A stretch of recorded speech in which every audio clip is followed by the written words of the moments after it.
আচ্ছা, এটা কোয়েশ্চেনের মধ্যে দিছো তুমি, কিশোর যেটা দিছো সেটা আমি আঁকছি। তো এটার আনসারটা কীভাবে হবে এটা আমি একটু দেখাচ্ছি। আমি লাল কালি দিয়ে তোমাকে দেখাই, ঠিক আছে? তো এটা করার সেটিংটা হচ্ছে যে এগুলো তো সব এক একটা নেটওয়ার্ক, তাই না? এটা স্ট্রিম নেটওয়ার্ক। তো স্ট্রিম নেটওয়ার্কের হিন্টসটা হচ্ছে মানে 1 2 3 4 যে সিরিয়ালে যেটা দেয় সেটার হিন্টসটা হচ্ছে যে সবচেয়ে লোয়ার যেটা, হ্যাঁ, মানে সবচেয়ে লোয়ার নেটওয়ার্ক যেটা সেটা লোয়ার থেকে হাইয়েস্টে গেলে ওখান থেকে আমি 1 থেকে শুরু করবো আর কি। মানে এই যে যেমন এটা করলে বুঝতে পারবা যে কিভাবে। যেমন দেখো, আমি এই প্রশাখাটা নিয়ে একটু আগে চিন্তা করি। এটা আমি তো চোখে দেখাতে মোটামুটি বুঝতে পারতেছি যে এই জিনিসটা হচ্ছে আমার মেইনটা, ঠিক আছে? এটা হচ্ছে আমার মেইন নেটওয়ার্ক। আচ্ছা, তো এইগুলো তো সাব নেটওয়ার্ক বোঝা যাচ্ছে, ঠিক আছে? এগুলো সাব নেটওয়ার্ক। আচ্ছা, তো আমি প্রথমে এটারটা চিন্তা করি। এটার মধ্যে সর্বশেষ নেটওয়ার্ক কোনটা? এটা না? তার মানে এটা 1, ঠিক আছে? তারপরে সেকেন্ড নেটওয়ার্ক এটা, ঠিক আছে? তো এটাকে 2, সেকেন্ড নেটওয়ার্ক। এটা এটা আবার থার্ড নাম্বার না, এই যে পুরাটা, তো এটা হবে থার্ড, ঠিক আছে? তারপরে এই পুরা একটা, এটাকে ফোর্থ হবে, মানে সিরিয়ালি এইভাবে করে আসতেছি, তাই না? প্রথমে ফার্স্ট, তারপরে সেকেন্ড, থার্ড, ফোর্থ, তারপরে এইটা হবে ফিফথ। এই যে এটা হবে ফিফথ। তো এটা যেহেতু সর্বশেষ লোয়ার, তার মানে এটা 1, এটাও লাস্ট লোয়ার, এটা 1, ঠিক আছে? 5। এখানে এটা পরে লিখতেছি কারণ আমি আগে দেখতেছি অন্যগুলো শাখা প্রশাখাগুলো দেখি, মেইনটার নাম্বারটা পরে করব। আচ্ছা, এখানের মধ্যে এখন আসো। এখানে এটা হচ্ছে 1, হুম, এটা 2, এই যে এই লাইনটা হচ্ছে 2, আবার এটা 1, ঠিক আছে? 2, এটা হচ্ছে 3, এটা 3, এটা 1, এটা 2, এখানে 1 2 3, এটা আবার 1 3 বলতে 3টাকে আমি এখানেই লিখি। আচ্ছা, এখানে যেহেতু লিখে বলছি লিখছি, এখানেও লিখে রাখি, মানে এইটাকেই 3, আর এটাটা মেইনটা পরে করতেছি।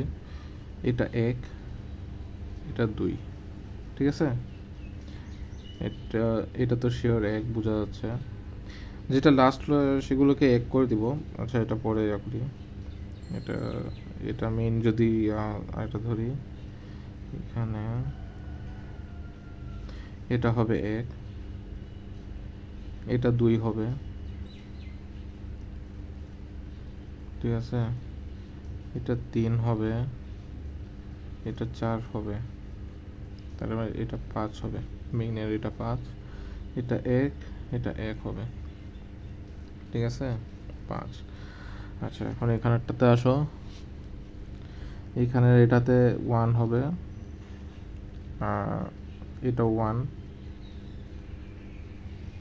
তারপরে এটা 2।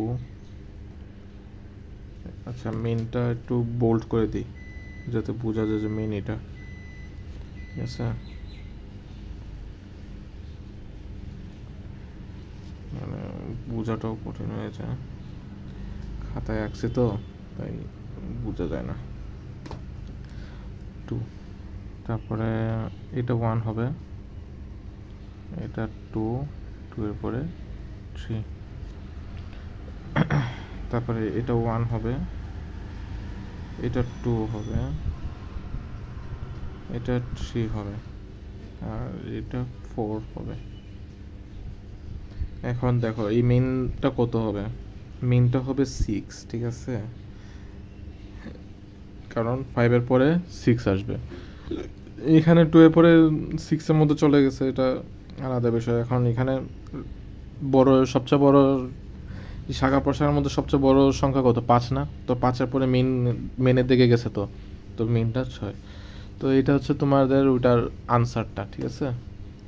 সো একটু দেখো, বুঝলে পারবা। এটা লোয়ার থেকে শুরু করবা, মানে ধরলাম আমি এটা তো মেইন, তো এটা তো আমার সাব, তো আমি এখান থেকে শুরু করি। তো এখানের মধ্যে সর্বশেষ কত? 1। তারপরে কোথায় গেছে? এই 2 নাম্বারটাতে গেছে। 2 নাম্বার থেকে 2 নাম্বারটা কোথায় গেছে? এই 3 নাম্বারটাতে গেছে। 3 আবার কোথায় গেছে? 4-এ। 4 আবার কোথায় গেছে? এই 5 নাম্বারটাতে, তাই না? তো এইভাবে, তো এটা তো যেহেতু 5-এর মধ্য দিয়ে এইখানে একটা গেছে, তো এই জন্য 1।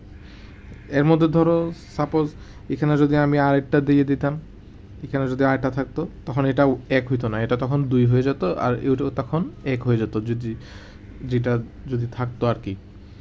এই তো এভাবে করে জিনিসটাকে আঁকা হয়েছে। তো আনসারটা এইটাই আর কি, এভাবে করে হবে। একটু প্র্যাকটিস করো, আর বিভিন্ন নেটওয়ার্ক থাকলে এগুলো থেকে করে দেখো, দেখবা পারবা। ওকে।